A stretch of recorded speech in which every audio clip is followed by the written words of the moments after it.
Hello, so in today's lesson we're going to be looking at the equation of a circle. So the equation of a circle, which is centered at the origin, is given by this: x squared plus y squared equals r squared, where r is the radius of the circle. We can quickly just have a look at where that comes from. If we imagine this little right angle triangle, we see we're centered at the origin here, the radius is always going to be given by x squared plus y squared equals r squared using Pythagoras. So when from the equation of a circle, if we have an equation here, we can tell quite a lot about our circle. We can tell, because it's just x squared and y squared, it's centered at the origin, and the radius would be given by the square root of the number here, because this is r squared, so the radius is 4. So again, this one's centered at the origin and with radius 5.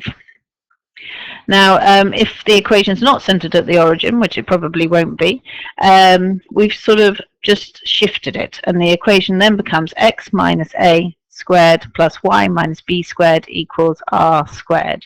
So this is when we're not at the origin. And AB, point AB, is at the center of the circle, so that's that point here. We can also prove this by using Pythagoras. If we look at this little right angle triangle here, we can see the length here would be x, take away a, because we don't have any of this bit in this triangle, and this would be y minus b, because we don't have any of that bit. And then you can see that r squared would be given from x minus a squared plus y minus b squared. Okay, so here's some questions where we're trying to find the equation for each of these circles. If you want to give them a go on your own, feel free, pause the video, and when you're ready, continue. Okay, so I've got the equation of the circle not centered at the origin up here. So if we remember that A is the center of our circle for the x coordinate, and B is the center of the circle with the y coordinate. So all we have to do is substitute our points in, and r is the radius of the circle.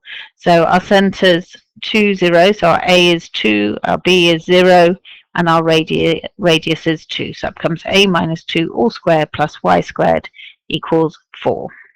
And then this one, again, we've got a center, 6, 4, so that gives you A and B, and radius 4. So we just substitute them in, x minus 6 all squared plus y minus 4 all squared equals the square of the radius. Don't forget to square your radius. The third one was slightly harder because we weren't given the radius, but the radius is easy to find because we've got just a little right angle triangle here, and you may just know that a 3, 4, 5, there's the 3, 4, 5 right angle triangle from Pythagoras, but if not, you can just go 3 squared plus 4 squared will give you 25, and take the square root, and then your radius is 5. So our center is 3 and minus 4. Now just be careful. When I substitute minus 4 into here, I get y minus minus 4, and so this then becomes plus 4. And what a lot of people do is get the signs wrong with these. So you have to remember that you need to take off the bit that it's been moved over or moved up, okay, rather than adding it on. Okay, well, I hope that's helpful.